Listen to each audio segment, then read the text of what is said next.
Você já sentiu isso? Essa sensação estranha, quase um zumbido no fundo da alma, de que as coisas não estão certas. Uma inquietação que nem o barulho das notificações do celular, nem a próxima série da moda, nem a agitação do dia a dia conseguem abafar por completo. É como se estivéssemos assistindo a um filme cujo final já conhecemos, um drama antigo, mas de repente percebemos que a tela desapareceu e nós somos os personagens vivendo o roteiro em tempo real no ato final. Fala-se tanto sobre o futuro. Analistas traçam gráficos, especialistas fazem previsões, vozes de todos os lados tentam nos dizer o que esperar de 2025.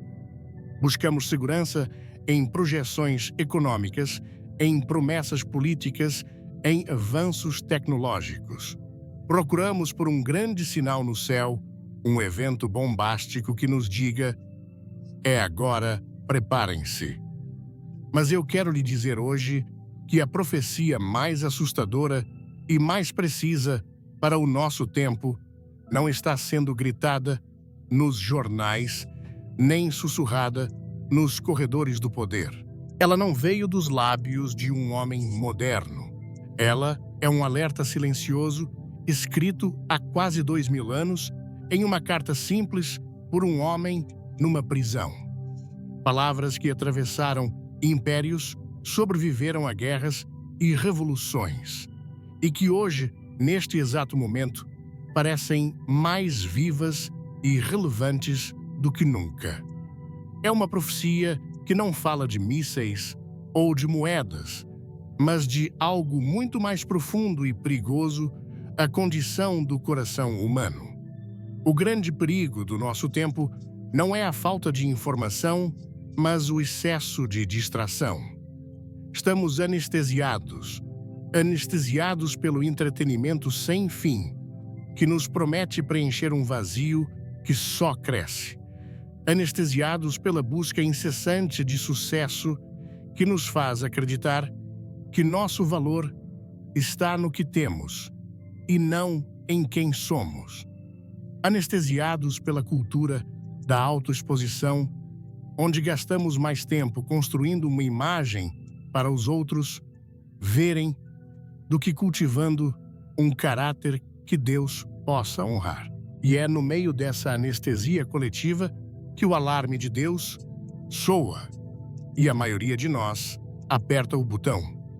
Soneca, virando para o outro lado, sem perceber que o edifício já está começando a tremer. Mas hoje eu peço que você pare. Apenas por alguns instantes, silencie o barulho lá fora e ouça o que o Espírito de Deus está dizendo. A profecia se encontra na segunda carta a Timóteo, no capítulo 3. O apóstolo Paulo, perto do fim de sua vida inspirado por Deus, escreve: sabe, porém, isto, que nos últimos dias sobrevirão tempos trabalhosos. Ele não diz tempos fáceis ou tempos de paz universal. Ele diz tempos trabalhosos. Tempos difíceis, pesados, angustiantes. E por quê? Por causa de uma catástrofe natural, de uma guerra mundial. Não. A razão é muito mais íntima. Ele continua a descrever o porquê. Porque haverá homens amantes de si mesmos, avarentos, presunçosos, soberbos, blasfemos, desobedientes a pais, e mães, ingratos, profanos, sem afeto natural, irreconciliáveis, caluniadores, incontinentes, cruéis, sem amor, para com os bons, traidores, obstinados, orgulhosos, mais amigos dos prazeres do que amigos de Deus, tendo aparência de piedade, mas negando a eficácia dela. Pare por um momento. Releia essas palavras em sua mente. Isso se parece com um texto antigo e distante ou se parece com a manchete do jornal de ontem. Parece a descrição de uma sociedade pagã de 2000 anos atrás, ou parece a descrição da nossa rua, da nossa escola, do nosso local de trabalho. Talvez até mesmo do nosso próprio coração, amantes de si mesmos. Nunca antes na história a humanidade esteve tão obcecada consigo mesma. A cultura do eu é a religião do nosso tempo. Minha vontade, meu prazer, meus direitos, minha verdade. O altar do ego nunca esteve tão cheio de adoradores. Avarentos, amantes do dinheiro, uma sociedade que mede o sucesso pelo saldo bancário e que vende a alma por mais um pouco de segurança material, esquecendo que a vida é um sopro e que caixões não têm gavetas. Presunçosos soberbos. Uma geração que, armada com a ciência e a informação, acredita ter superado Deus, que zomba da fé, ridiculariza a moral e se considera o auge da evolução humana sem perceber que está espiritualmente na idade da pedra, mais amigos dos prazeres do que amigos de Deus.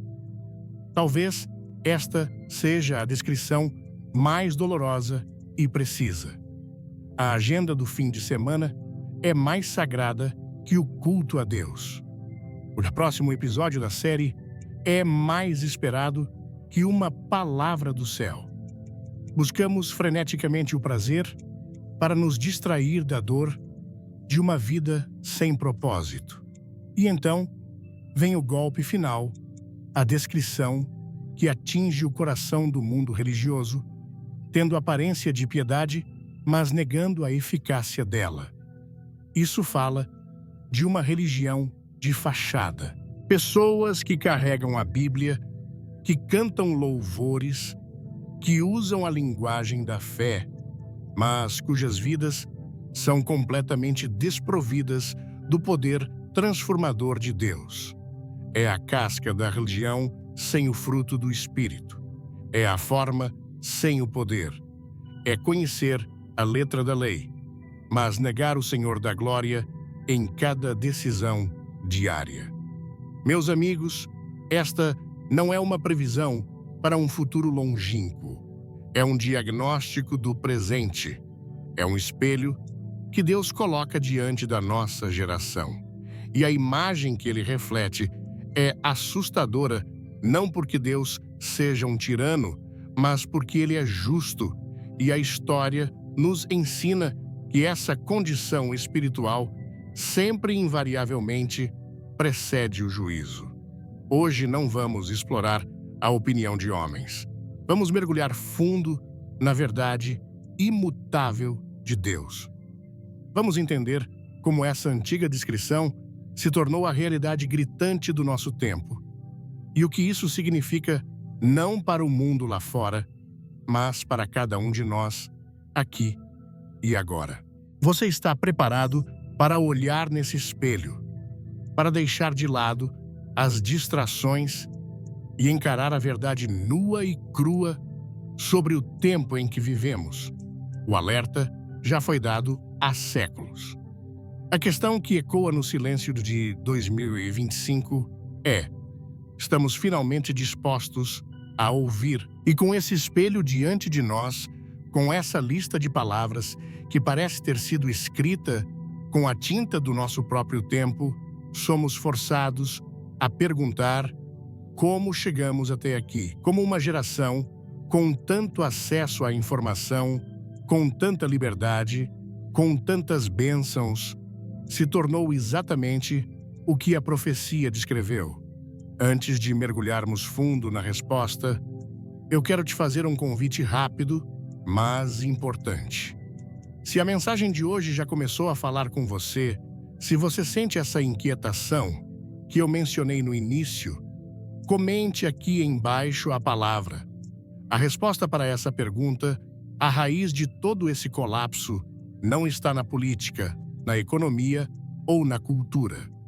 Essas são apenas as folhas febris de uma árvore cuja raiz está doente. A verdadeira doença, o ponto de origem de toda essa desordem, está no lugar mais profundo e secreto do ser humano, o coração. O colapso de uma sociedade, meus amigos, nunca começa com um estrondo. Ele não é um evento, é um processo.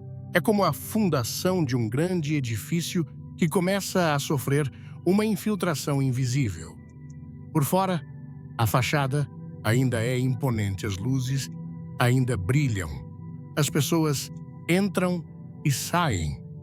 Mas no escuro, na base, a água está lentamente erodindo o concreto, enferrujando o aço, enfraquecendo a estrutura. E chegará o dia em que o peso do próprio edifício se tornará insuportável, e aquilo que parecia eterno virá ao chão em um instante.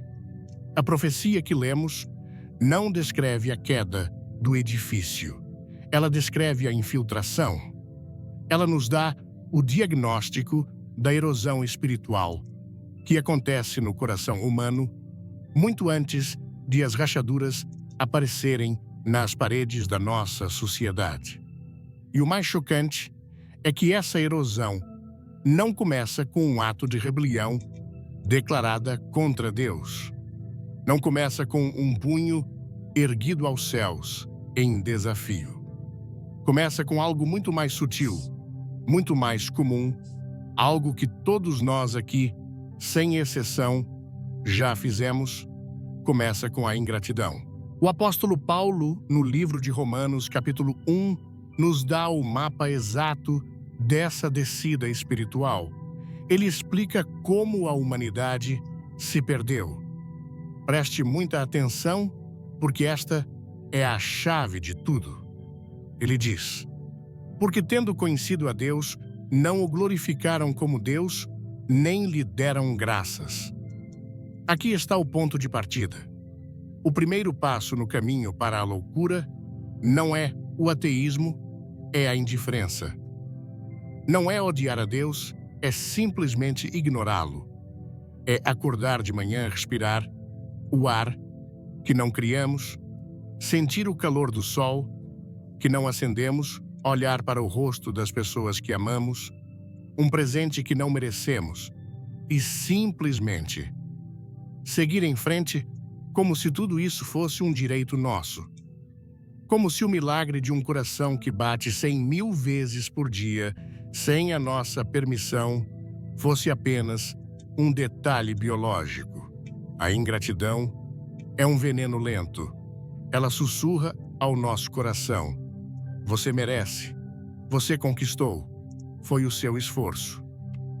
E pouco a pouco, a percepção de que somos criaturas dependentes de um Criador gracioso vai desaparecendo. Paramos de olhar para cima com gratidão e começamos a olhar para os lados com comparação e para dentro com adoração. A fonte da nossa alegria deixa de ser o doador e passa a ser a dádiva.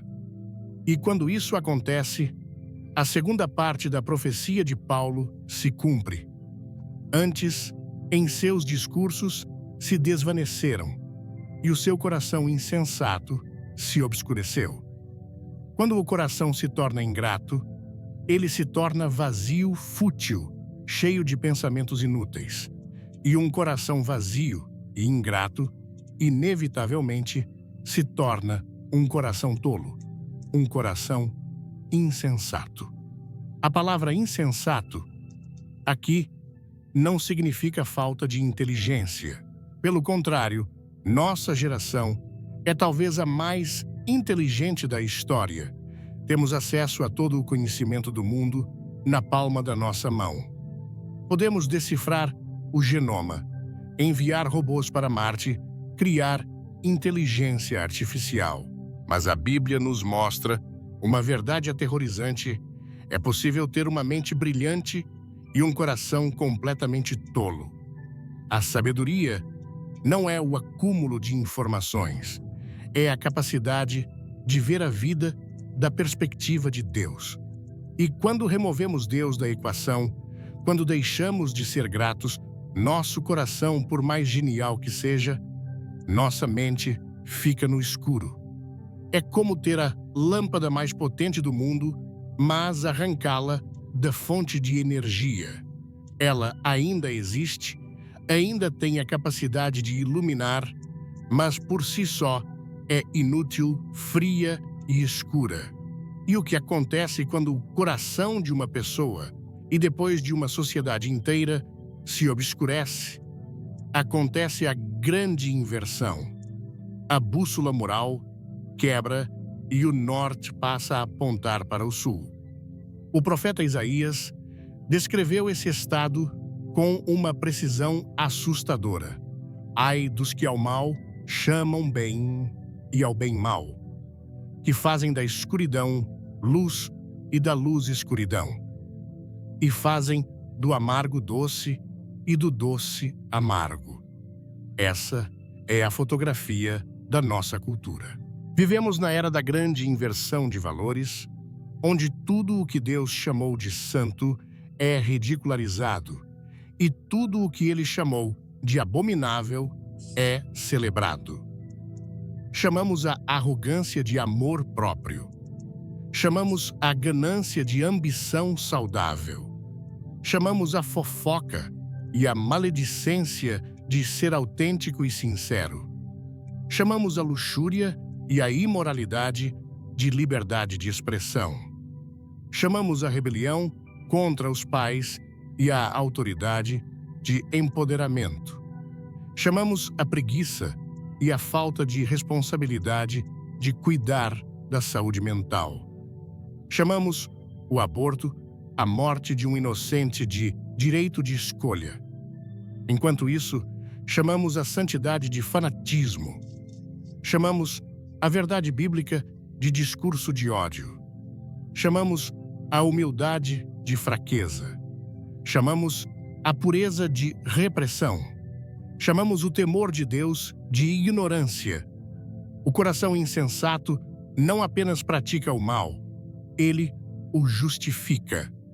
Ele cria sistemas filosóficos, teorias psicológicas e estruturas legais para normalizar a sua rebelião. Ele se aplaude por sua mente aberta e sua tolerância, sem perceber que está apenas se afundando mais e mais na escuridão de sua própria criação. Ele se orgulha de ter se libertado das correntes da religião antiga, mas, na verdade, nunca esteve tão escravizado. Escravizado ao pecado, escravizado à confusão, escravizado à aprovação dos outros, escravizado à tirania de seus próprios desejos insaciáveis. E essa escuridão leva ao passo final da decadência, a ilusão de controle. O coração insensato, tendo se esquecido do verdadeiro Deus, precisa criar seus próprios deuses, seus próprios sistemas de salvação. Ele constrói para si, como disse o profeta Jeremias, cisternas rotas que não retêm água. O que são essas cisternas rachadas hoje é a nossa carreira, na qual depositamos toda a nossa identidade, acreditando que uma promoção ou um título nos fará sentir completos. Mas é uma cisterna rota, é o nosso dinheiro que acumulamos, pensando que ele nos trará segurança sem perceber que uma crise pode levar tudo embora em um dia. É uma cisterna rota. São nossos relacionamentos nos quais buscamos uma aceitação e um amor perfeitos que nenhum ser humano pode dar. É uma cisterna rota. São nossas ideologias, nossas causas, nossos movimentos políticos, nos quais depositamos nossa esperança de criar um paraíso na Terra, esquecendo que o problema do mundo é o coração do homem. São todas cisternas rotas. Bebemos desesperadamente dessas fontes, mas nossa sede nunca acaba. Corremos de uma cisterna para outra, cada vez mais cansados, cada vez mais frustrados, cada vez mais vazios. E no meio dessa correria, a voz suave de Jesus, o manancial de águas vivas, nos chama: aquele que tem sede, venha a mim e beba. Mas o coração insensato está tão ocupado, cavando seus próprios poços secos, que já não consegue ouvir a voz da fonte. Percebe a tragédia. O colapso que vemos no mundo não é um acidente. É o resultado inevitável de um coração que deu o primeiro passo errado, a ingratidão.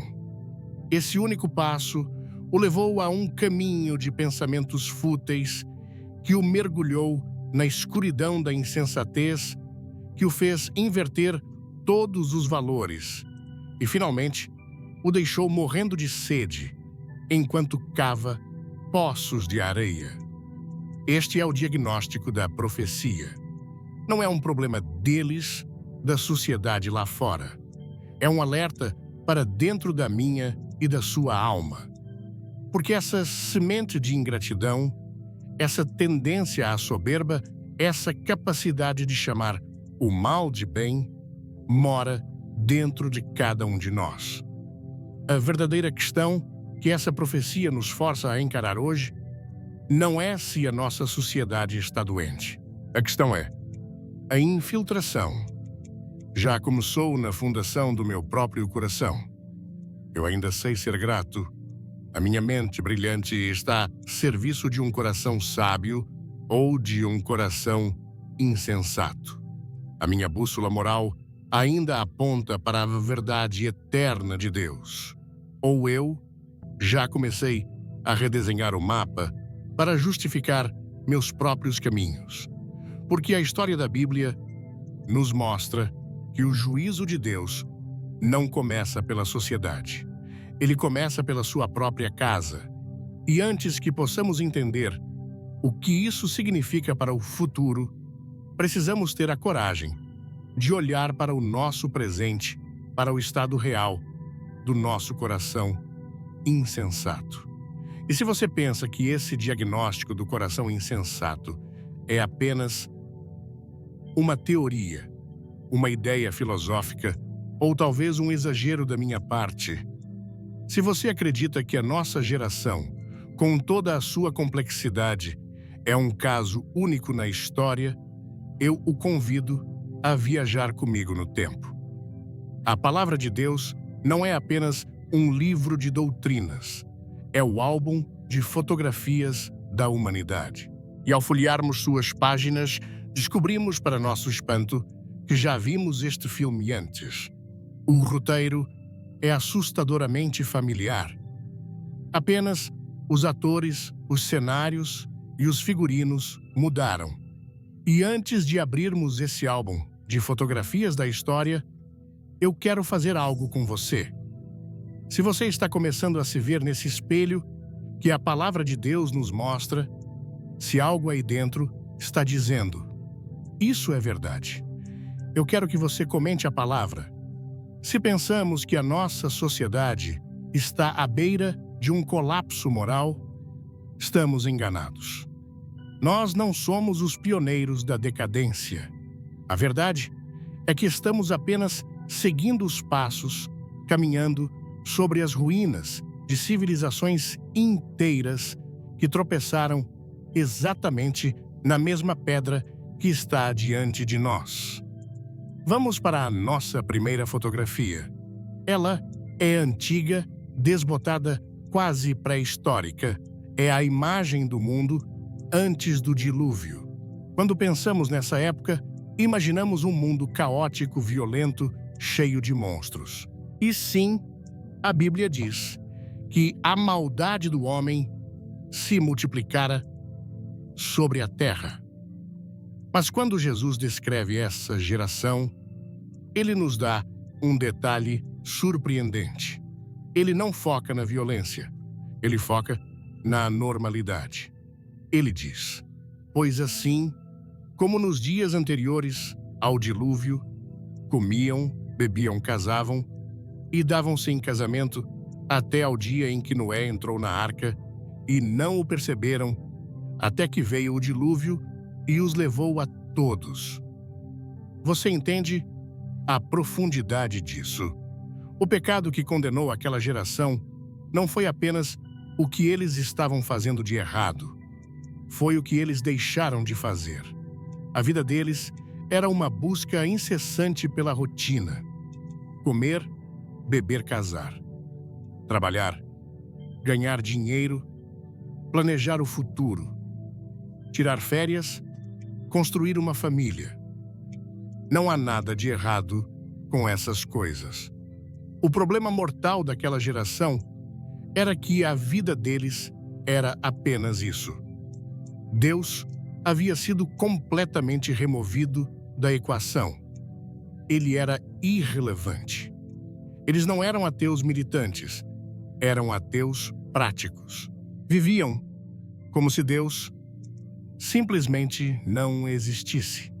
A vida deles era uma festa barulhenta e no meio do barulho havia um homem Noé construindo um barco no meio do seco. Imagine as risadas, as piadas, os memes que fariam hoje. Olha o fanático, o maluco da arca, o pregador do apocalipse. Ele era a voz da sanidade em um mundo insano, e por isso o chamavam de louco. Ele era um alerta ambulante, um outdoor da graça e do juízo de Deus. E eles não o perceberam. Estavam ocupados demais vivendo suas vidas. Agora, olhe para nós. Qual é a trilha sonora da nossa geração? Não é exatamente essa. A correria para pagar as contas, a busca pelo próximo fim de semana, o planejamento das próximas férias, a maratona da próxima série. Uma vida tão cheia de atividades, compromissos e distrações que Deus, para muitos, se tornou, na melhor das hipóteses, um compromisso de 1 hora no domingo. E para a maioria, nem isso. Vivemos, comemos, bebemos, nos casamos. E não percebemos. Não percebemos que o céu está escurecendo, que as nuvens do juízo estão se formando, porque estamos ocupados demais olhando para as telas brilhantes em nossas mãos. A primeira fotografia da história nos mostra que a indiferença a Deus é um pecado mortal. Vamos virar a página.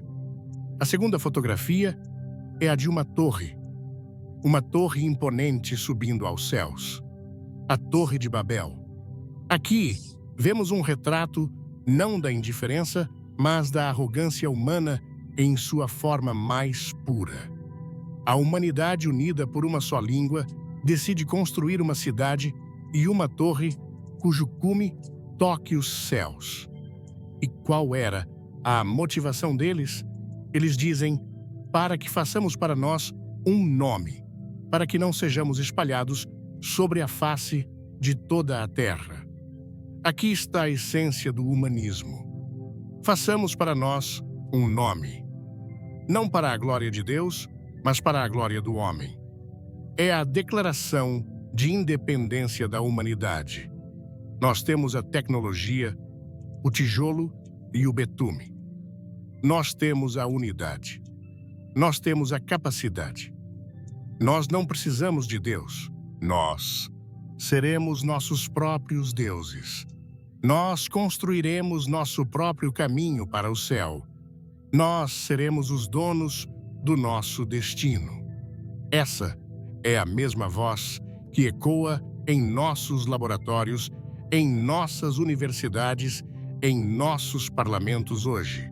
A voz que diz que a ciência pode resolver todos os problemas, que a educação pode erradicar o mal, que a política pode criar a utopia.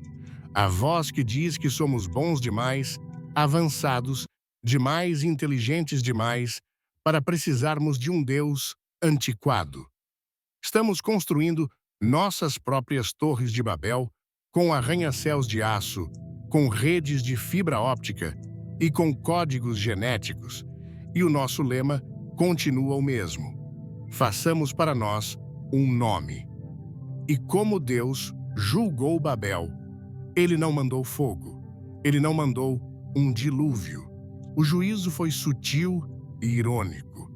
Ele simplesmente desceu e confundiu a língua deles. A mesma unidade da qual eles tanto se orgulhavam se tornou a fonte de sua ruína. Eles não conseguiam mais se entender. O projeto parou. A torre ficou inacabada, um monumento à tolice da soberba humana. Não é exatamente o que vemos hoje. Temos mais meios de comunicação do que qualquer outra geração na história. Estamos conectados globalmente 24 horas por dia. E, no entanto, nunca estivemos tão divididos, tão polarizados, tão incapazes de nos entendermos. Falamos, mas não comunicamos. Ouvimos, mas não compreendemos. Vivemos em bolhas de opinião, em guerras de narrativas, em um caos de vozes onde a verdade se perdeu. O juízo de Babel é a confusão, e nós estamos vivendo nele. Vamos para a terceira fotografia. Esta é talvez a mais chocante, porque ela desafia o que muitos de nós aprendemos na escola dominical. É a imagem de duas cidades prósperas no meio de uma planície fértil, Sodoma e Gomorra. Imediatamente, pensamos em imoralidade sexual desenfreada. E sim, isso era parte do quadro. Mas a Bíblia, através do profeta Ezequiel, nos dá um diagnóstico muito mais profundo e desconfortável. Deus diz: este foi o pecado de sua irmã Sodoma. Soberba, fartura de pão e próspera ociosidade tiveram ela e as suas filhas, mas nunca fortaleceram a mão do aflito e do necessitado. Leia isso de novo. O pecado principal que Deus aponta não é a perversão sexual, mas a arrogância que nasceu da prosperidade. Eles tinham tudo: comida em abundância, riqueza e, o mais perigoso de tudo, próspera ociosidade, tempo livre e recursos para se dedicarem a uma única coisa, a busca incessante por prazer e autoindulgência. A vida deles era tão confortável, tão autocentrada, que eles se tornaram completamente apáticos ao sofrimento alheio. A miséria do pobre, o choro do necessitado, a dor do estrangeiro não significavam nada para eles. Eram apenas ruídos inconvenientes que atrapalhavam sua busca por mais entretenimento e mais satisfação. Essa sociedade, que vivia para si mesma, inevitavelmente se afundou em toda forma de depravação. Porque um coração que não ama o próximo não pode mais amar a Deus. A perversão foi o sintoma. A indiferença egoísta foi a doença. Agora, olhe para a nossa cultura. Uma cultura obcecada pelo conforto, viciada em entretenimento, que gasta bilhões para se divertir, enquanto ignora o sofrimento ao seu redor. Uma sociedade que celebra a autoindulgência como um direito e vê a compaixão como uma fraqueza. A fotografia de Sodoma não é sobre um pecado específico, é sobre um estilo de vida. Um estilo de vida marcado pela indiferença moral e pela ausência total de amor. E essa fotografia se parece assustadoramente com um retrato da nossa geração. Finalmente, a quarta e mais trágica fotografia. Não é de um povo pagão, é do próprio povo de Deus, o povo de Israel ao pé do Monte Sinai. O chão ainda tremia com a presença de Deus. O eco da sua voz, entregando os 10 mandamentos, ainda ressoava em seus ouvidos. Eles tinham acabado de ser libertados da escravidão com mão poderosa. Tinham visto o mar se abrir. Tinham comido o pão que caiu do céu. Nenhuma nação jamais havia experimentado Deus de forma tão íntima e poderosa. E então, Moisés sobe ao monte para receber a lei e ele se demora um pouco. E o que o povo faz? Eles se reúnem ao redor de Arão e dizem: levanta-te, faze-nos deuses que vão adiante de nós, porque quanto a este Moisés, o homem que nos tirou da terra do Egito, não sabemos o que lhe sucedeu. Em um momento de impaciência, de medo, de incerteza, eles rejeitaram o Deus invisível, eterno e todo-poderoso e construíram para si um bezerro de ouro. Um Deus que eles podiam ver. Um Deus que eles podiam tocar. Um Deus que não os confrontava com leis morais. Um Deus que lhes permitia comer e beber e levantar-se para folgar. Eles não queriam o Deus verdadeiro. Eles queriam um Deus conveniente. Uma religião que se adaptasse ao seu estilo de vida. Não é essa a maior tentação da igreja hoje, criar um evangelho que não ofende ninguém, pregar sobre um Jesus que é só amor e aceitação, mas nunca sobre arrependimento e santidade, construir um bezerro de ouro de louvores animados, mensagens motivacionais e teologia da prosperidade, enquanto o Deus santo e verdadeiro é deixado de lado. A tragédia do bezerro de ouro é a história de um povo abençoado que trocou a glória de Deus pela conveniência da idolatria. E essa história se repete em muitos dos nossos púlpitos e corações hoje. Dilúvio Babel, Sodoma, bezerro de ouro. O que essas fotografias nos ensinam? Elas nos mostram um padrão, um roteiro trágico que se repete vez após vez. Bênção e prosperidade levam ao orgulho e à autossuficiência. O orgulho leva ao esquecimento de Deus e à ingratidão. O esquecimento de Deus leva à decadência moral e à idolatria. E a decadência moral, inevitavelmente, atrai a consequência da justiça divina. Essas histórias não estão na Bíblia para nos dar fatos históricos curiosos. Elas estão lá para servir de espelho. Elas gritam para nós, através dos séculos: não sigam por este caminho. O fim dele é a destruição. O apóstolo Paulo confirma isso em 1 Coríntios 10. E estas coisas lhes sobrevieram como figuras, e estão escritas para aviso nosso, para quem já são chegados os fins dos séculos. O aviso foi dado. Os ecos do passado se tornaram as sombras do nosso presente. Estamos caminhando na mesma trilha empoeirada que levou impérios à ruína. A pergunta que ecoa através dos séculos e que agora paira sobre a nossa geração não é se o padrão se repetirá. A pergunta é: em que estágio desse padrão nós estamos agora? E mais importante ainda, há tempo para mudar o rumo. E essa pergunta, ainda há tempo para mudar o rumo, é a pergunta de $1 milhão. Ela paira sobre nós pesada com o testemunho da história. Vimos as fotografias desbotadas pelo tempo, ouvimos os ecos dos impérios caídos. Vimos o padrão, bênção, orgulho, esquecimento, decadência. E se formos honestos, reconhecemos nossa própria imagem em cada um desses espelhos. Mas a parte mais assustadora da história não é o colapso final, é o silêncio que o precede.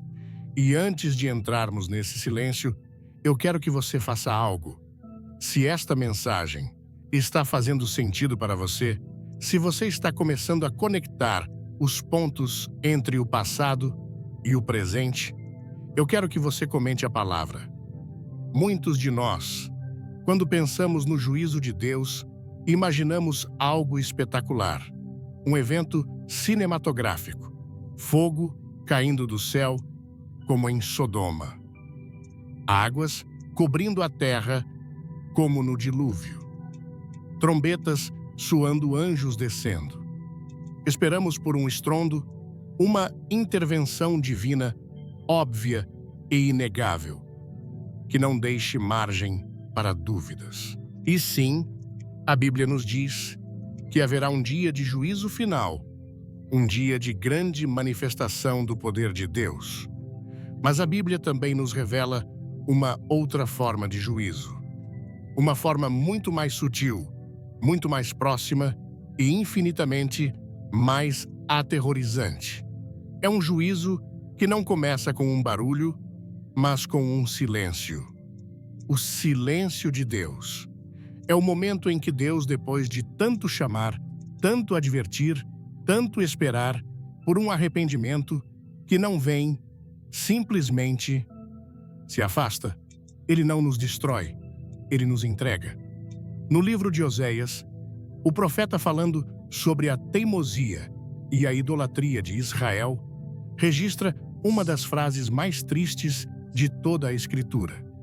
Deus diz: Efraim está entregue aos ídolos. Deixa-o. Deixa-o. Você consegue sentir o peso dessas duas palavras? Não é uma explosão de ira, é uma declaração de abandono. É Deus dizendo: eu fiz tudo que podia. Enviei profetas, mandei secas e fomes como advertência. Mostrei minha graça e minha misericórdia. Mas ele ama seus ídolos mais do que a mim. Seu coração está duro como pedra. Não há mais nada aí a ser feito. Deixe-o seguir o caminho que escolheu. Deixe-o colher os frutos amargos de suas próprias decisões. Este é o julgamento silencioso. É a consequência mais terrível do pecado, não a punição, mas a permissão. E é exatamente isso que o apóstolo Paulo descreve em Romanos, capítulo 1, o mesmo capítulo que fala sobre a ingratidão. Depois de descrever como a humanidade trocou a glória de Deus por imagens de homens e animais, Paulo usa a mesma expressão assustadora, não uma, mas 3 vezes seguidas. Ele diz no versículo 24: pelo que também Deus os entregou às concupiscências de seus corações, à imundícia, para desonrarem seus corpos entre si. Depois, no versículo 26, por isso Deus os abandonou às paixões infames. E novamente, no versículo 28, e como eles não se importaram de ter conhecimento de Deus, assim Deus os entregou a um sentimento perverso para fazerem coisas que não convêm. Esta é a progressão do juízo silencioso. É Deus removendo sua mão de restrição, sua graça que freia o mal e permitindo que a natureza pecaminosa do homem siga seu curso até o fim. É como um médico que, depois de tentar todos os tratamentos, olha para a família e diz: a doença tomou conta. Agora é só uma questão de tempo. E o que acontece quando Deus entrega uma pessoa ou uma sociedade? Acontece exatamente o que Paulo descreve. Primeiro, ele os entrega à impureza moral. A sociedade perde completamente seus freios. Os desejos que antes eram contidos pela vergonha, pela consciência ou pelo temor de Deus, agora são liberados sem restrição. A busca pelo prazer se torna a única lei. A imoralidade que antes se escondia nas sombras passa a desfilar em plena luz do dia, exigindo não apenas tolerância, mas celebração. E o corpo humano, que foi criado para ser o templo do Espírito Santo, é rebaixado a um mero instrumento de gratificação sensual. Olhe ao nosso redor. Precisamos de mais evidências, uma cultura saturada de pornografia, onde a sensualidade é usada para vender tudo, desde carros a sanduíches. Onde o casamento é banalizado e a fidelidade é vista como algo antiquado. Onde conversas que antes seriam impensáveis, agora são o padrão no horário nobre da televisão. Este não é um sinal de liberdade. É um sintoma de uma sociedade que foi entregue à sua própria imundícia. Mas a descida não para por aí. Em segundo lugar, Deus os entrega a paixões vergonhosas e à confusão de identidade. Paulo continua descrevendo como homens e mulheres, abandonando o uso natural de seus corpos, se inflamaram em suas paixões uns pelos outros. Quando uma sociedade rejeita a ordem criada por Deus, a confusão se instala no nível mais fundamental da existência humana, nossa própria identidade. A linha entre o masculino e o feminino, que foi estabelecida por Deus na criação como um reflexo de sua imagem, começa a se apagar. A verdade objetiva dá lugar à minha verdade subjetiva. Já não sabemos quem somos, porque nos esquecemos de quem nos criou. E quando uma geração não sabe mais o que é ser um homem, ou o que é ser uma mulher como ela, pode formar famílias saudáveis, como pode criar a próxima geração com segurança e estabilidade. A confusão de identidade não é um avanço social, é um sinal claro de juízo. É a consequência inevitável de uma cultura que disse a Deus: nós não queremos o teu projeto, nós faremos o nosso. E Deus, em seu silêncio, respondeu: então fiquem com o caos que vocês criaram. Finalmente, a terceira e última etapa do abandono. Deus os entrega a uma mente reprovada, a um sentimento perverso. Este é o estágio mais profundo e perigoso. É quando a mente humana se torna tão obscurecida pelo pecado que ela perde a capacidade de pensar corretamente. A consciência se cauteriza, o discernimento desaparece. A pessoa já não consegue mais distinguir a verdade da mentira, o bom senso da loucura. E Paulo, então, lista os frutos de uma mente reprovada, estando cheios de toda a iniquidade, prostituição, malícia, avareza, maldade, cheios de inveja, homicídio, contenda, engano, malignidade, sendo murmuradores, detratores, aborrecedores de Deus, injuriadores, soberbos, presunçosos, inventores de males, desobedientes aos pais e às mães, nécios, infiéis nos contratos, sem afeição natural, irreconciliáveis, sem misericórdia. Esta lista é um raio-x da alma de uma sociedade em colapso. Não é apenas sobre o que as pessoas fazem, mas sobre o que elas se tornam. A maldade se torna a norma. A traição é justificada.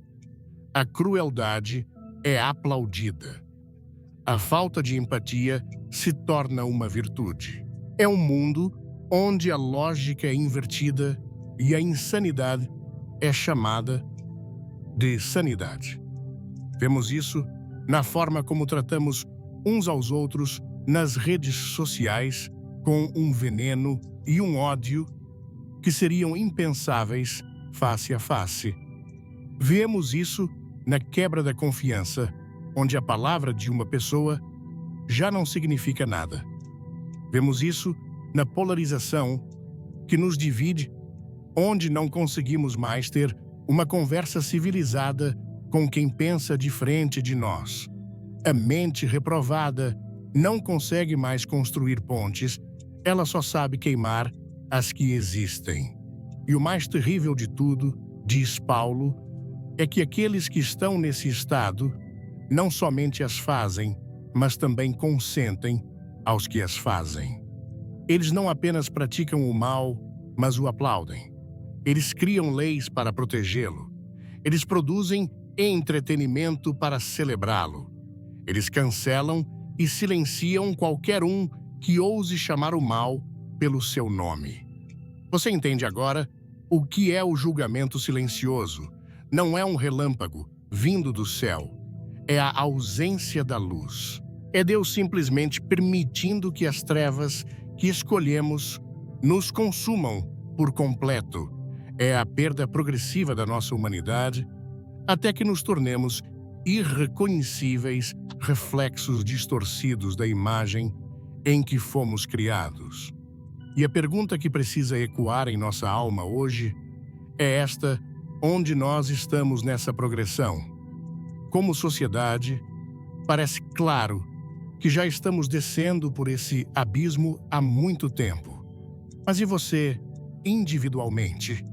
E você já sente sua consciência ficando um pouco mais silenciosa diante de pecados que antes o incomodavam? Você já se pegou justificando atitudes que sabe que são erradas, usando as desculpas que a cultura oferece? Você já percebeu seu coração ficando um pouco mais frio, um pouco mais indiferente à verdade de Deus e ao sofrimento dos outros? Este é o perigo. O julgamento silencioso não vem com um aviso sonoro. Ele se infiltra em nossa vida como um veneno lento, uma pequena concessão de cada vez, um pequeno passo para longe da luz, até que um dia acordamos no meio da escuridão e não sabemos mais como voltar. Este não é o momento para o desespero, mas é urgentemente o momento para o despertar. É o momento de clamar, como o salmista: sonda-me, ó Deus, e conhece o meu coração. Prova-me e conhece os meus pensamentos, e vê se há em mim algum caminho mau, e guia-me pelo caminho eterno. Porque a única coisa mais assustadora do que o julgamento silencioso de Deus é não perceber que ele já começou em nossa própria vida.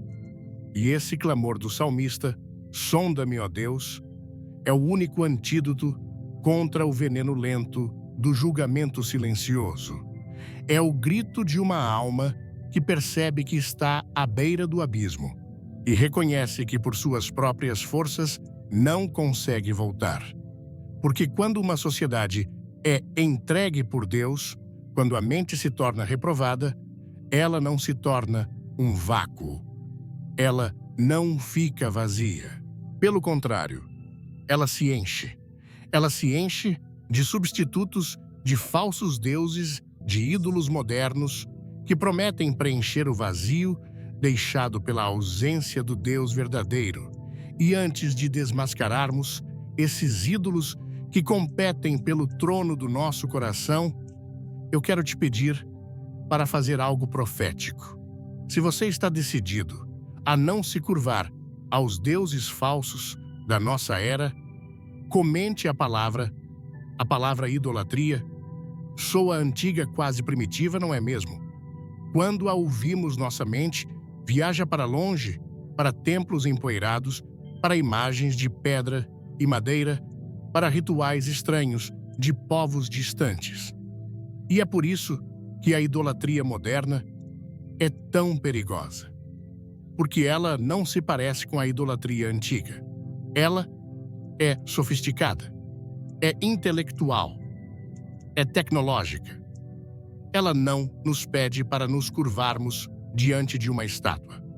Ela nos pede para entregarmos nosso coração, nosso tempo, nossa lealdade e nossa adoração a outras coisas disfarçadas de bênçãos, de progresso ou de direitos. A Bíblia é mortalmente clara sobre isso. O coração humano é uma fábrica de ídolos. Se não estamos adorando ao Deus vivo e verdadeiro, nós estaremos adorando a alguma outra coisa. Não existe neutralidade. E os deuses de barro do século XXI são muitos. E eles estão em todos os lugares, competindo ferozmente pela sua devoção. Vamos olhar para o primeiro e, talvez, o mais poderoso ídolo do nosso tempo, o ídolo do eu. Este é o Deus principal, o Deus dos deuses da nossa cultura. Ele não tem um templo de pedra, mas tem bilhões de altares portáteis que carregamos conosco todos os dias às telas dos nossos celulares. A serpente no jardim do Éden não tentou Eva com um fruto proibido. Ela a tentou com uma promessa: sereis como Deus. E essa promessa nunca foi tão sedutora como hoje. A cultura do eu nos diz que somos o centro do universo, que a nossa felicidade é o objetivo supremo da vida, que os nossos sentimentos são a verdade absoluta. Siga seu coração, dizem eles. Viva a sua verdade. Você se basta. É uma religião completa com seus próprios mandamentos. Não julgarás, a menos que seja alguém que discorde de você, seus próprios rituais, a postagem diária, para validar nossa existência e seu próprio sacrifício.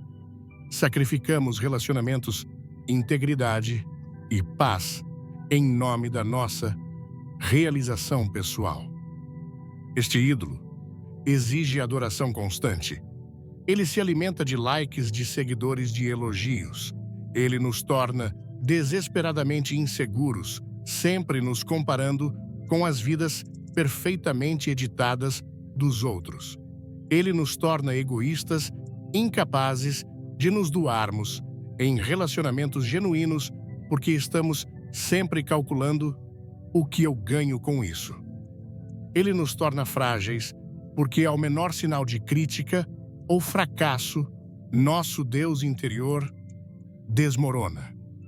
A adoração ao eu é o caminho mais curto para a solidão e o desespero, porque um Deus finito nunca poderá satisfazer uma alma infinita. Ao lado do ídolo do eu, encontramos o seu irmão gêmeo, o ídolo do prazer e do conforto. Nossa sociedade declarou guerra contra qualquer forma de dor, desconforto ou tédio. E o entretenimento se tornou a nossa morfina. Vivemos em uma busca frenética pela próxima dose de dopamina, pelo próximo vídeo viral, pela próxima maratona de série, pelo próximo prazer sensorial. O silêncio nos apavora, porque no silêncio somos forçados a encarar o nosso próprio vazio.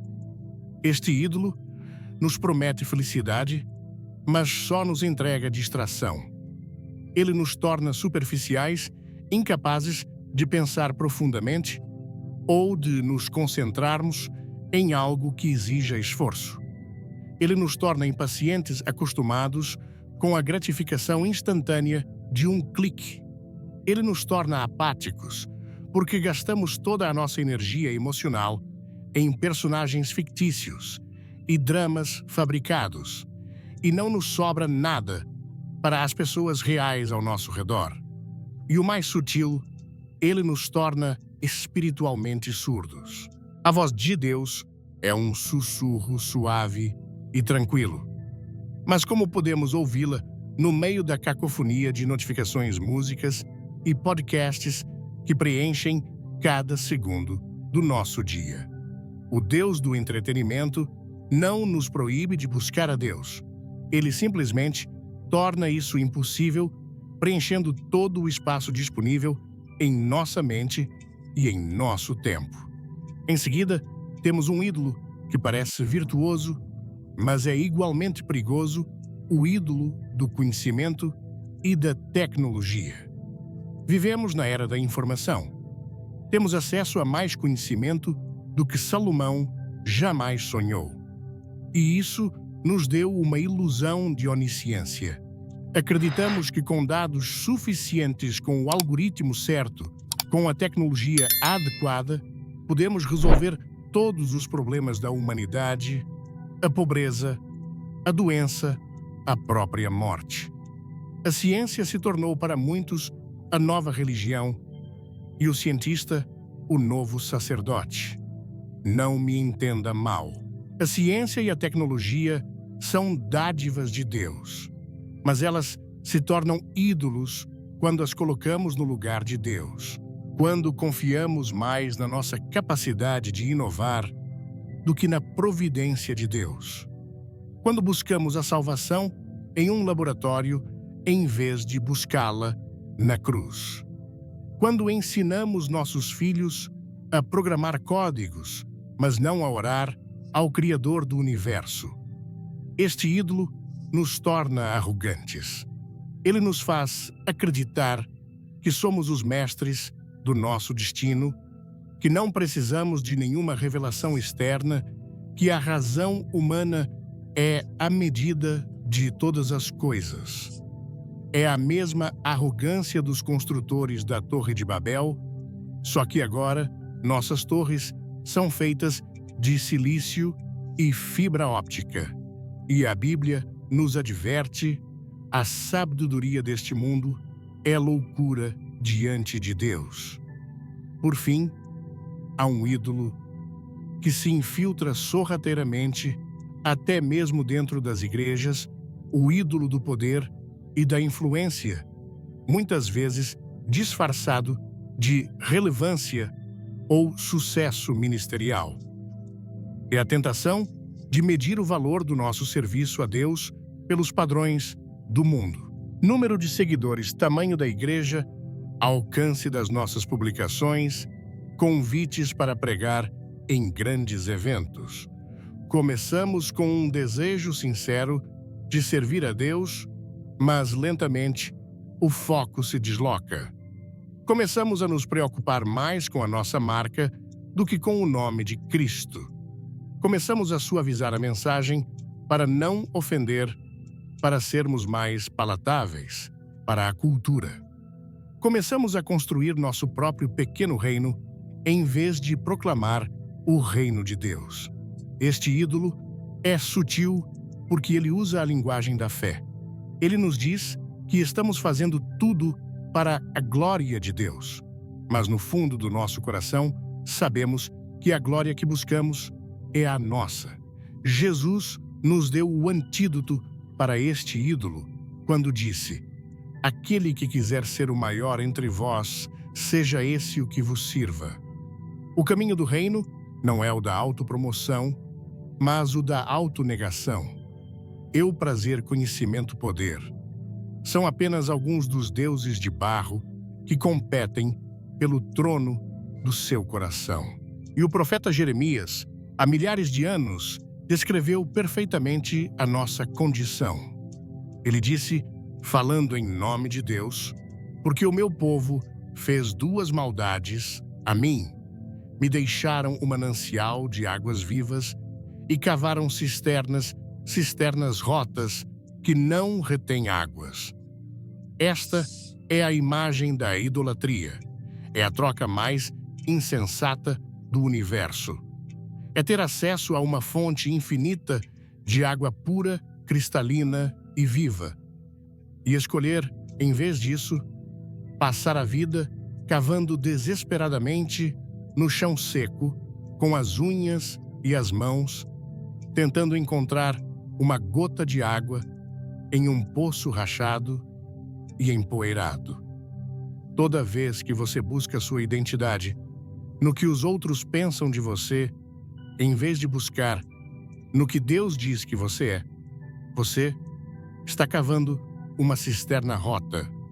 Toda vez que você busca preencher seu vazio com mais um episódio, mais uma compra, mais uma experiência, em vez de buscar na presença de Deus, você está cavando uma cisterna rota. Toda vez que você confia na sua própria inteligência ou na sua própria força para resolver seus problemas, em vez de se render em dependência de Deus, você está cavando uma cisterna rota.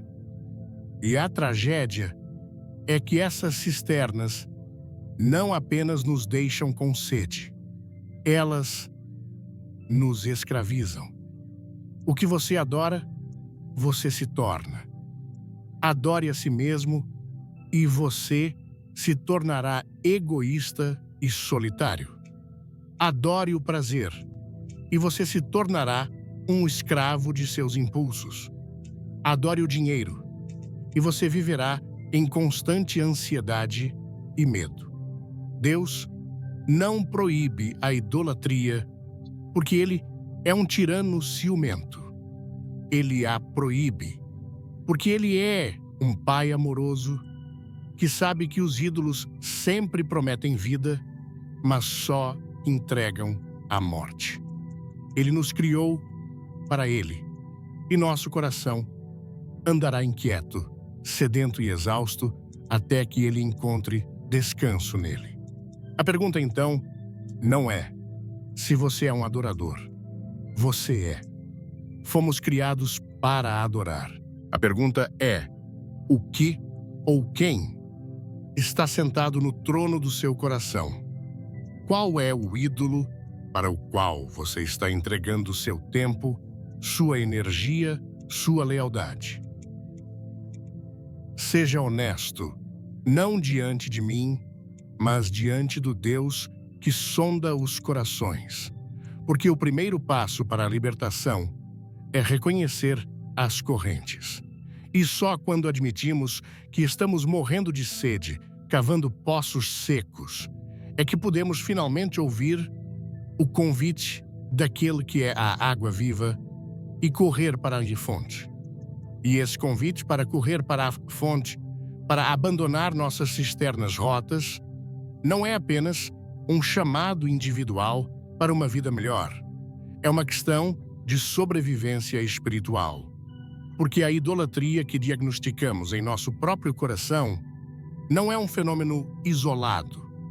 Ela é o motor, o combustível que alimenta um sistema muito maior, um sistema que a Bíblia descreveu há séculos com uma precisão profética de tirar o fôlego. E antes de abrirmos a cortina dessa profecia, eu preciso que você participe de algo poderoso. A Bíblia diz que somos chamados para ser luz do mundo. Se você assume hoje o compromisso de ser uma luz em meio à escuridão da idolatria, comente a palavra. Quando lemos os livros proféticos da Bíblia, especialmente Daniel e Apocalipse, pode parecer que estamos entrando em um mundo estranho, cheio de bestas, de símbolos misteriosos, de números enigmáticos. E muitas pessoas, por medo ou por acharem complicado demais, simplesmente fecham essas páginas. Mas isso é um erro trágico, porque esses livros não foram escritos para nos confundir, mas para nos consolar. Não foram escritos para nos assustar, mas para nos preparar. Eles são o mapa de Deus para os últimos dias, e ignorá-lo em meio à tempestade que se forma é como ser um capitão de navio que joga a bússola e o GPS ao mar. No coração dessas profecias, especialmente no livro do Apocalipse, encontramos a figura de uma entidade misteriosa, poderosa e sedutora chamada Babilônia a Grande. Vamos ler a descrição que o apóstolo João nos dá em Apocalipse capítulo 17.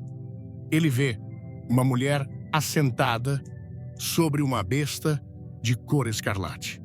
E na sua testa, um nome, Mistério, a Grande Babilônia, a mãe das prostituições e abominações da terra.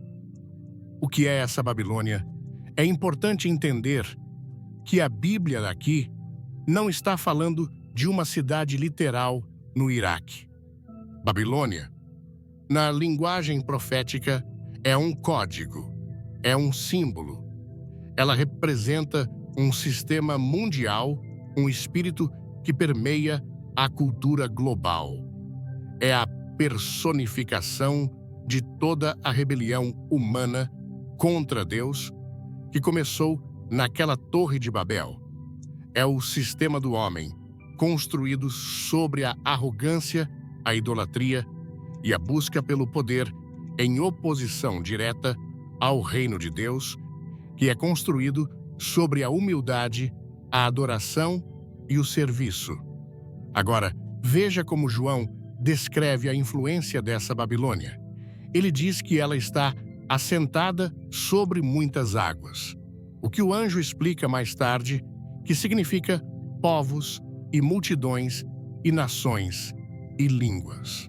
Ou seja, sua influência é global.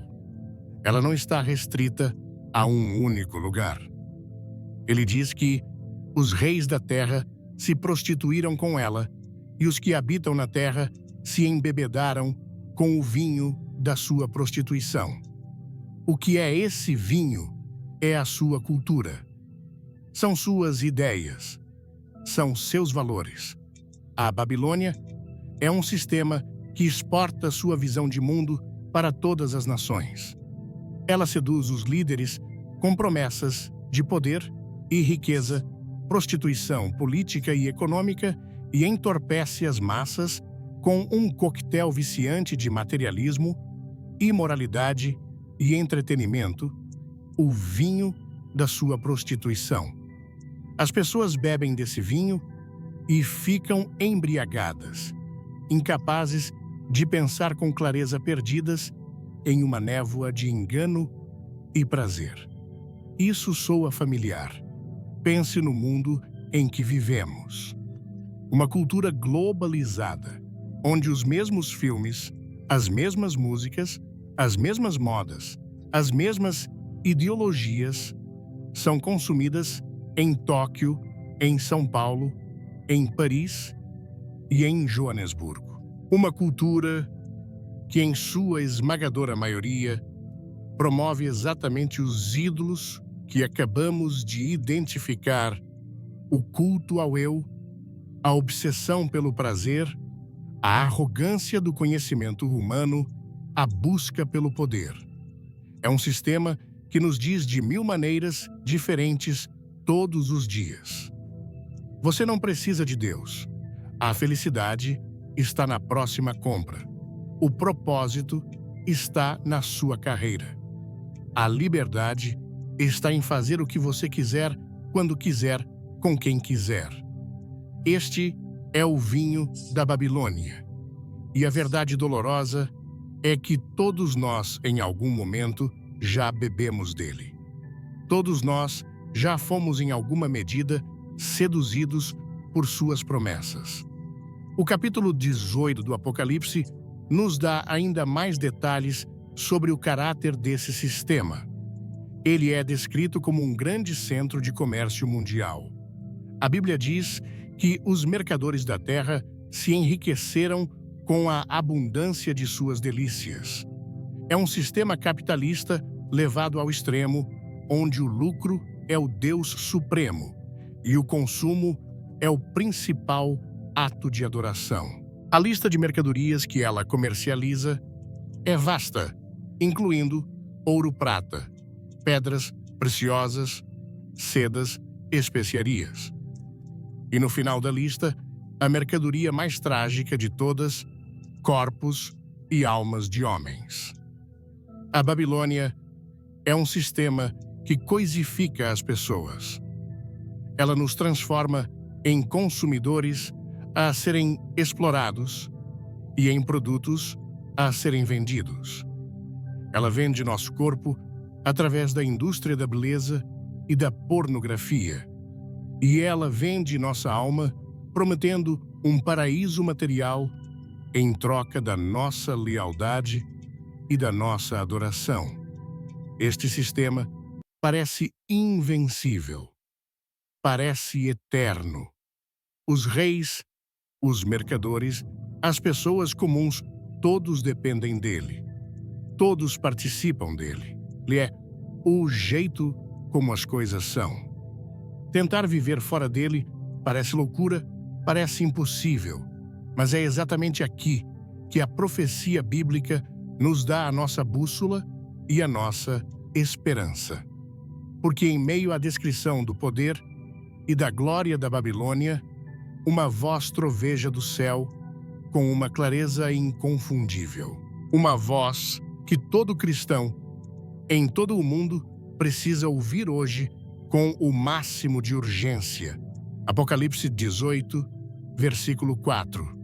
E ouvi outra voz do céu que dizia: Sai dela, povo meu, para que não sejas participante dos seus pecados e para que não incorras nas suas pragas. Este é o chamado de Deus para a sua igreja nos últimos dias. Sai dela.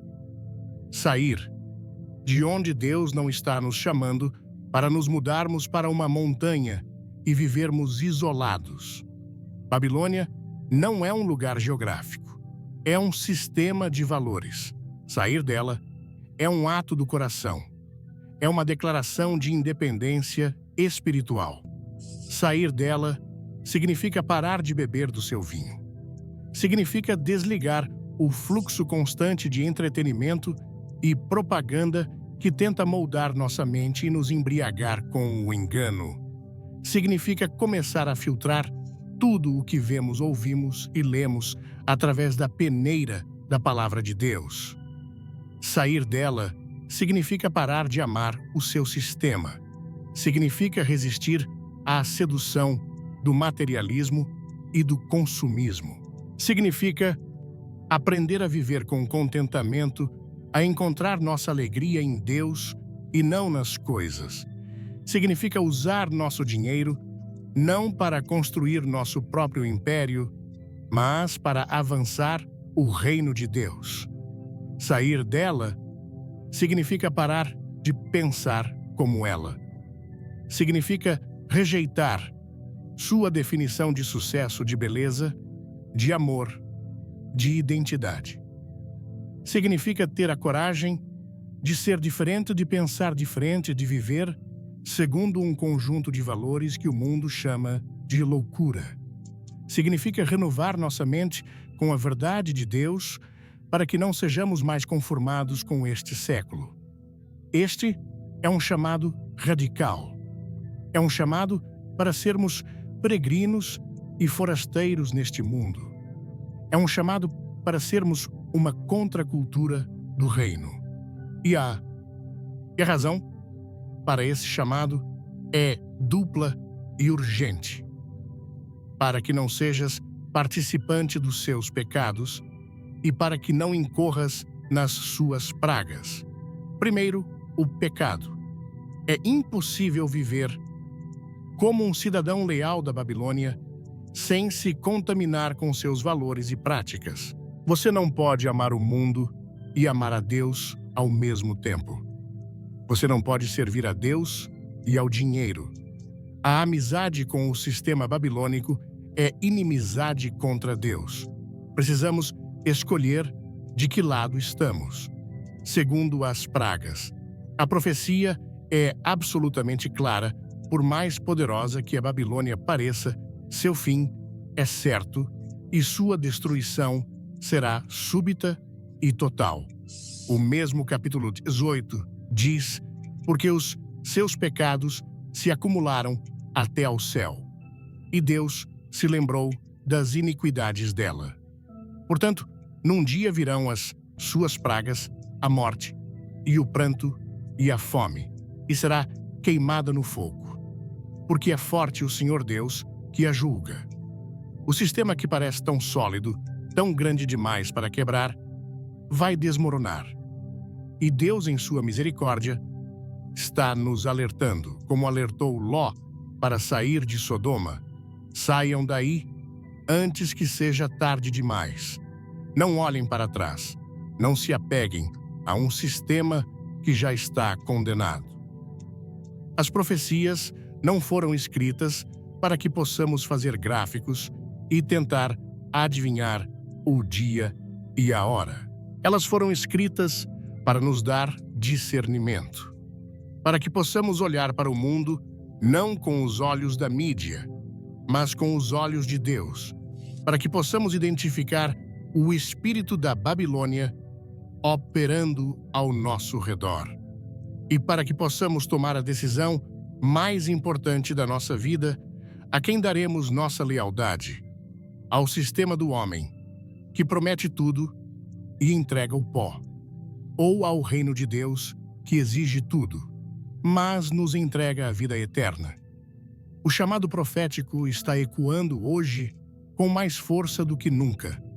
Sai dela, povo meu. A pergunta é: você está ouvindo? E mais importante, você está obedecendo? E esse chamado, sai dela, povo meu, ecoa em nossos corações com um peso tremendo. É um chamado radical desconfortável que nos força a reavaliar cada área da nossa vida. E se formos honestos, ele pode parecer esmagador. Como na prática, podemos sair de um sistema que está em toda parte, como podemos nadar contra uma correnteza tão forte sem sermos arrastados. A sensação é a de que estamos em um barco minúsculo no meio de um oceano furioso. E antes de descobrirmos a resposta, a única saída real, eu quero te fazer o convite mais importante até agora. A Bíblia diz que, onde estiverem 2 ou 3 reunidos em meu nome, aí estou eu no meio deles. Vamos formar uma corrente de oração aqui e agora. Se você precisa da força de Deus para sair da Babilônia, para romper com os padrões do mundo, comente a palavra. Em meio a este cenário que parece tão sombrio, em meio a um sistema que parece tão invencível, eu quero lhe dizer que existe esperança. Mas a nossa esperança não está em uma nova estratégia política, em um movimento social ou em nossa própria força de vontade. Se tentarmos sair da Babilônia com nossas próprias forças, vamos falhar miseravelmente. A correnteza é forte demais. A sedução é sutil demais. A nossa carne é fraca demais. A nossa única esperança, a única saída, sempre foi e sempre será a mesma desde o início dos tempos. E ela se resume a uma única palavra, uma palavra que a nossa cultura arrogante detesta, mas que é a chave que abre as portas do céu: arrependimento. Arrependimento. Que palavra poderosa e mal compreendida. Para muitos, arrependimento é apenas um sentimento de tristeza por ter sido pego. É a culpa, a vergonha. Mas o arrependimento bíblico é muito mais do que isso. A palavra grega para arrependimento é metanoia, que significa literalmente mudança de mente. É uma revolução interior. É parar, olhar para o caminho em que você está andando, reconhecer que é um caminho de morte e então, pela graça de Deus, dar meia volta e começar a andar na direção oposta. É mais do que dizer, me desculpe. É uma mudança de lealdade. É uma transferência de trono. É tirar o eu, com seus ídolos e suas cisternas rotas, do centro da sua vida e colocar Jesus Cristo, o Rei legítimo, de volta no lugar que lhe pertence. A história da Bíblia inteira é um grande chamado ao arrependimento. E ela nos mostra, repetidamente, que Deus, em sua infinita misericórdia, prefere perdoar a julgar. Ele não tem prazer na destruição do ímpio. Ele anseia pela restauração. Mas a restauração não pode acontecer sem o reconhecimento radical da nossa rebelião.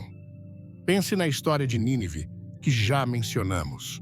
Uma cidade tão perversa que sua maldade havia subido até a presença de Deus. Ela era a capital de um império cruel e sanguinário. Do ponto de vista humano, era um caso perdido. Deus envia o profeta Jonas com uma mensagem curta e direta. Ainda 40 dias e Nínive será subvertida. Não havia um se. Era uma sentença declarada. Mas então, algo milagroso acontece. A Bíblia diz que os homens de Nínive creram em Deus. A fé gerou ação. Eles proclamaram um jejum e vestiram-se de saco, desde o maior até ao menor. O próprio rei desceu do seu trono, tirou suas vestes reais, cobriu-se de saco e sentou-se sobre cinzas.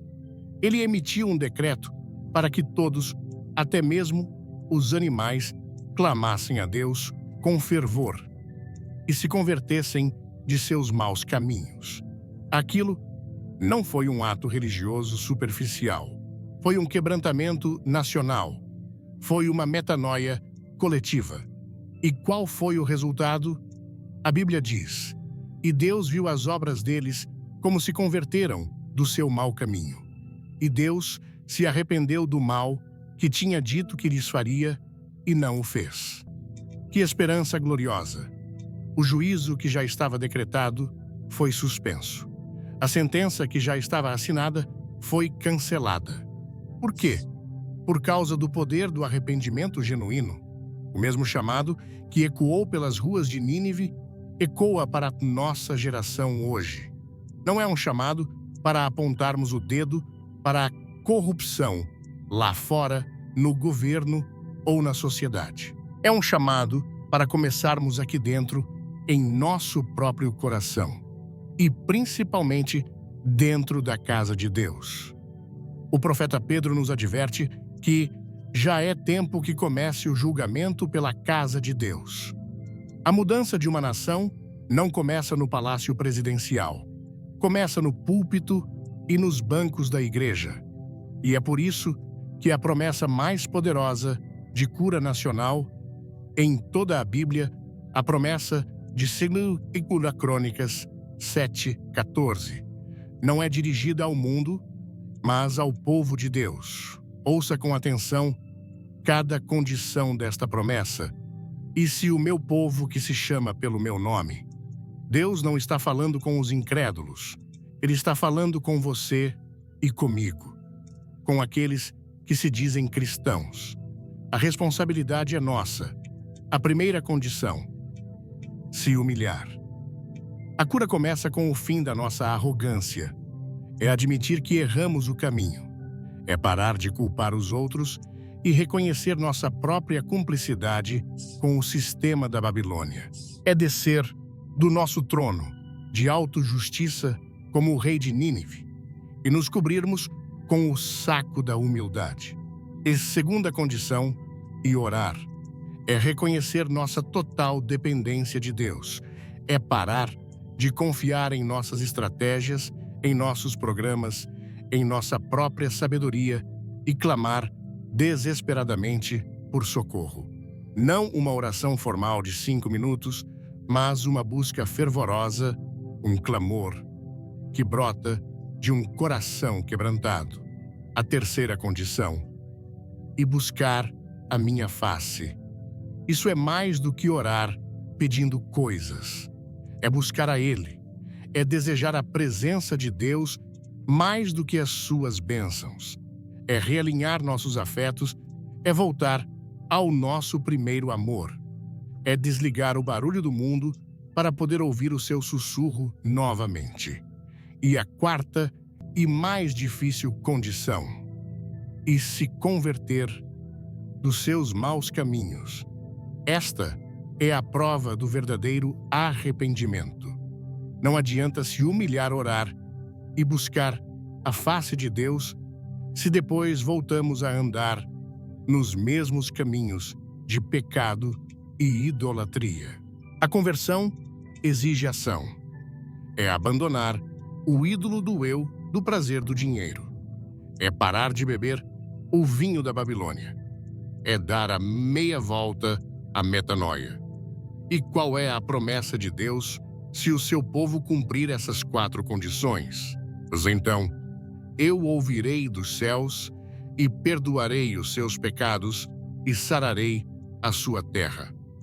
A cura para a nossa terra, para a nossa sociedade quebrada, confusa e doente, está trancada dentro desta promessa. A chave não está nas mãos dos políticos ou dos economistas. A chave está nas mãos do povo de Deus.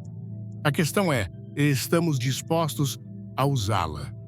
Mas talvez você esteja pensando, isso é muito bonito, mas parece impossível. Olha, o tamanho da decadência. Somos tão poucos.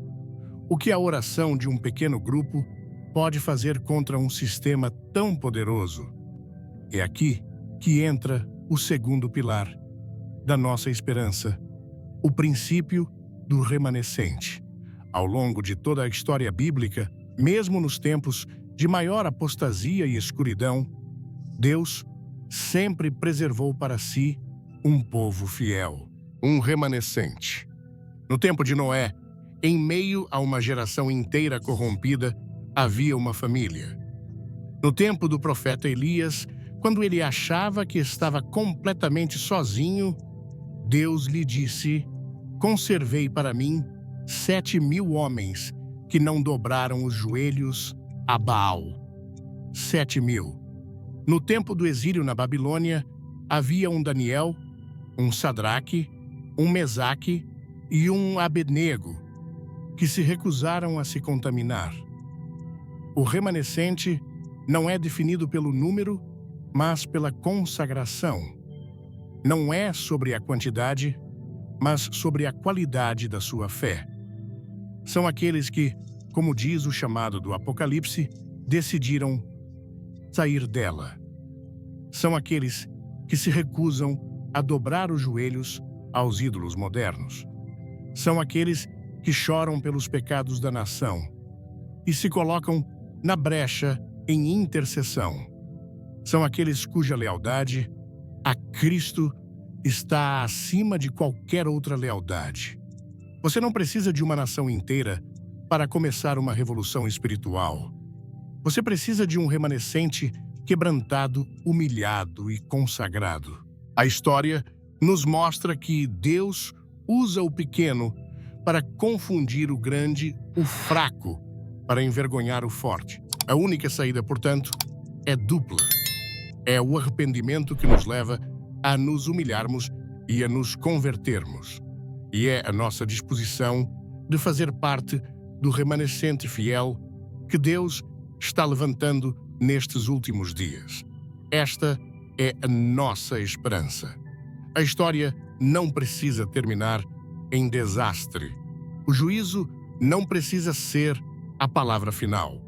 Deus está nos oferecendo hoje uma oportunidade, uma porta de escape.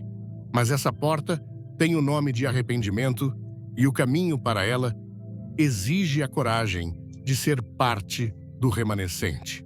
A escolha, como sempre, está em nossas mãos. E assim, chegamos ao final da nossa jornada.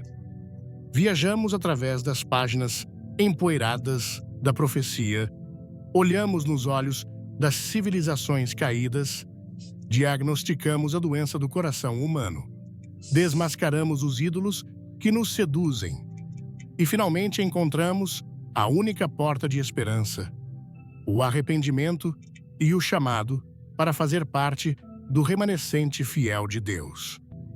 E antes de eu fazer o meu apelo final, eu quero que você dê o passo de fé mais importante de todos. Se você tomou a decisão hoje de escolher o caminho de Deus, de sair da Babilônia, de se arrepender e de viver como parte do remanescente, eu quero que você comente apenas estas 3 palavras. Percorremos um longo caminho.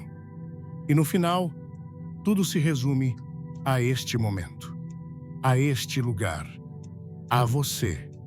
Porque a profecia mais assustadora para o nosso tempo Não é, em última análise, sobre o colapso de uma economia, a ascensão de um governo tirânico ou uma catástrofe global. A profecia verdadeiramente mais aterrorizante é a de uma geração que ouviu tudo isso e não fez nada. É a profecia de um coração que foi confrontado com a verdade, mas escolheu a conveniência. É a profecia de uma alma que viu a porta de escape aberta, mas estava ocupada demais com as coisas do mundo para passar por ela. A verdadeira tragédia, meus amigos, não está no juízo que virá. Está na cegueira que o precede. O perigo mais letal não é a tempestade no horizonte, é o sono profundo da tripulação enquanto o navio se dirige diretamente para as rochas. Olhamos para a lista de 2 Timóteo 3. Amantes de si mesmos, mais amigos dos prazeres do que amigos de Deus. E a reconhecemos em nossa cultura. Ouvimos a história dos impérios do passado, Babilônia, Roma, Sodoma, e vimos nosso próprio reflexo em sua arrogância e decadência. Entendemos o conceito terrível do julgamento silencioso. Deus entregando uma sociedade às suas próprias paixões e a uma mente reprovada. Identificamos os ídolos modernos que competem pelo trono do nosso coração. O eu, o prazer, a tecnologia, o poder. Ouvimos o chamado profético do Apocalipse para sair dela, do sistema babilônico que nos seduz e nos escraviza. E vislumbramos a única esperança na promessa de 2 Crônicas 7:14. Um chamado ao arrependimento e à consagração, para sermos o remanescente que Deus usará para sarar a nossa terra. As informações foram dadas. O mapa foi estendido sobre a mesa. O alerta soou. Agora, a questão não é mais o que vai acontecer, mas sim o que você vai fazer. Toda esta mensagem, do começo ao fim, se afunila para este único ponto: uma escolha, uma decisão que ninguém pode tomar por você. Você pode ouvir tudo isso e pensar: interessante, uma análise profunda, faz sentido. Então, você pode fechar este vídeo e voltar para a sua vida exatamente como ela era. Voltar para a mesma rotina, para os mesmos ídolos, para as mesmas cisternas rotas, anestesiado pelo barulho do mundo, até que seja tarde demais. Esta é a escolha da maioria. É a estrada larga da qual Jesus falou, a estrada que leva à perdição. Ou aqui e agora, você pode tomar a decisão mais importante da sua vida. Você pode reconhecer a voz de Deus falando com você através destas palavras. Você pode permitir que o Espírito Santo convença o seu coração do pecado, da justiça e do juízo. Você pode, neste momento, se humilhar. Talvez você esteja aqui hoje e nunca tenha tido um encontro real com Jesus Cristo. Você viveu sua vida inteira cavando seus próprios poços, e tudo o que encontrou foi areia e sede. A mensagem para você é simples: a fonte de água viva está te chamando. Jesus Cristo, o Filho de Deus, veio a este mundo. Viveu uma vida perfeita e morreu em uma cruz no seu lugar para pagar o preço pelos seus pecados, pela sua idolatria, pela sua rebelião. E ele ressuscitou ao terceiro dia, vencendo a morte e oferecendo perdão e vida nova a todos que se arrependem e creem nele. A escolha para você é parar de cavar, é abandonar seus poços secos e correr para a fonte. É confessar com sua boca que Jesus é o Senhor e crer em seu coração que Deus o ressuscitou dos mortos. E a promessa é: você será salvo. Talvez você esteja aqui hoje e seja um cristão. Você conhece a linguagem, conhece as músicas, frequenta a igreja. Mas se for honesto, seu coração está frio. Você tem flertado com o sistema da Babilônia. Você tem bebido do seu vinho. Você tem dobrado os joelhos para alguns dos ídolos modernos. Sua vida tem a aparência de piedade. Mas você sabe que o poder de Deus tem estado ausente. A mensagem para você é a mensagem do rei de Nínive. Desça do seu trono de autojustiça. Rasgue o seu coração e não as suas vestes. Arrependa-se. Volte ao primeiro amor. Comprometa-se hoje a sair dela, a ser parte do remanescente fiel, a buscar a face de Deus como nunca antes. A promessa para você é a de que Ele é fiel e justo para nos perdoar os pecados e nos purificar de toda a injustiça. A escolha é sua. O futuro da nossa sociedade não depende, em última instância, de quem está no governo ou de como está a economia. O futuro da nossa sociedade depende da resposta que o povo de Deus dará a este chamado. Depende se um remanescente se levantará em humildade, oração e santidade. Mas antes de ser uma questão coletiva, é uma questão individual. É sobre você, sobre mim.